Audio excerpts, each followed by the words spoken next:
Hi, I'm Noelle, and I'm a professional scare actor.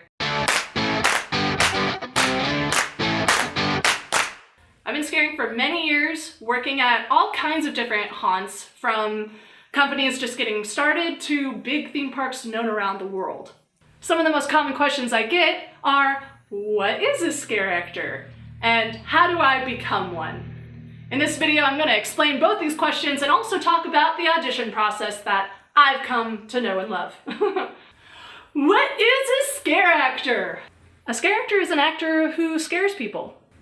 I know that sounds like a really sarcastic answer, but that is the simplest explanation. Okay, have you ever gone through a haunt or a maze or something around Halloween time and you had a physical person pop out and scare you? That's a scare actor. That's what we do. That's what we're trained to do. We audition, we get cast, we get assigned a costume, get in makeup, go to our assigned zone or area in a maze, and do our thing. We just scare.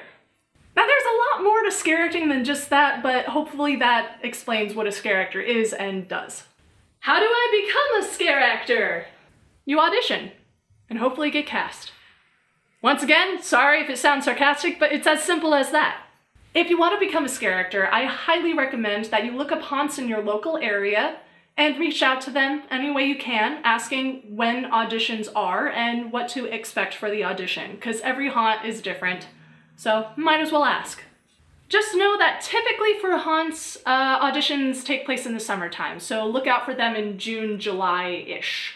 Also, you have to be old enough to work. So in the state of California, you have to be at least 18 years old. Now for the audition, you'll have to know the basics of auditions and scaring, which are 1. Bring a headshot and resume, unless they say you don't need to, but it always looks better if you do. 2. Value movement over your voice. I've seen it so many times where an actor says, oh, I'm definitely gonna get cast because I can do a really good scream, which is great. But they're looking more for how you move over what you sound like. 3. Scare the cone. A lot of the times in an audition, you will have an orange safety cone or something as a prop that you will have to scare and just show them what you could do. 4. Don't touch the cone. So that little safety cone or whatever prop they happen to use, don't touch it. That cone represents a guest. And touching a guest is a liability. So for certain haunts, they may not care so much for this, but it's better to know this than not know it. Don't touch the cone. In a lot of auditions, it's an automatic fail. 5. Scare and get out. When you scare someone, you activate their fight or flight instinct, which means either they're gonna run or either they're gonna hit. Yeah, you might be scaring a cone, so it's not gonna hit back, but it does show that you know how to scare if you go up to the cone, do your scare, and then immediately back away, just in case the guest is gonna hit you. 6. Stay in character. In an audition, you might be tested with a movement challenge, where all the people you're auditioning with, most likely you're gonna be in a group when you audition, are gonna be told to move to music or just be a monster for a bit, move around the room, but don't touch each other. What they're looking for is A, how you move, B, that you're able to move but not bump into each other, and C, that you can stay in character. Most of the auditions that I've been to are under the format of a small fitness test. Nothing too extreme, but they do want to know that you are able to move, you're able to move in a healthy way, and that you can move for a certain period of time without tiring yourself out. Scaring is a lot about, can you move? Can you not hurt yourself? And can you move for an extended period of time without getting too tired? Some of the fitness tests I've had us do a 30 to 45 second plank, a duck walk across the room and back, jumping jacks for a certain period of time. You get the idea. After that is the move around the room challenge, where you're with a bunch of people, like up to 30 people, depending on what you're auditioning for.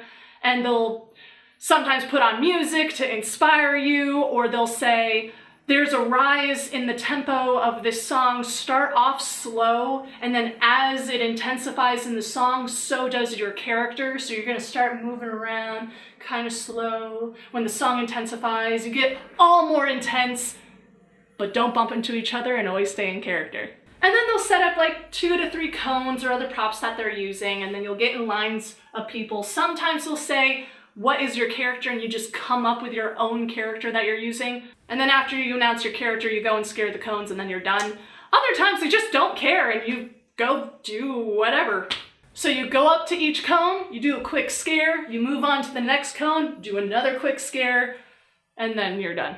Now, once again, every haunt is different. Sometimes they just say, can you scare? You go yes, and then you're hired. Other times they have this really extensive audition process. So better to be prepared than not.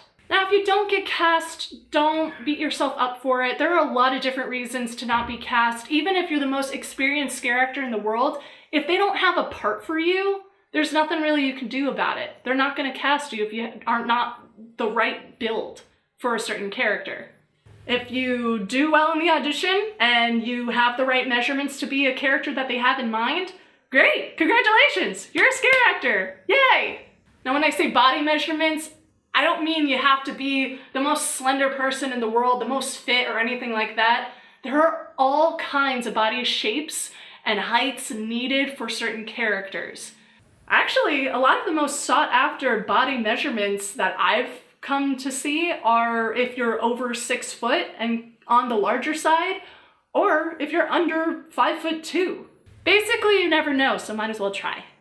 And those are the basics of scare acting. If you have any specific questions or you want further explanation of any of the stuff I talked about in this video, please leave a comment below. And if you found this helpful or you liked it in any way, or you liked my personality, please like the video and subscribe for more future videos on scare acting.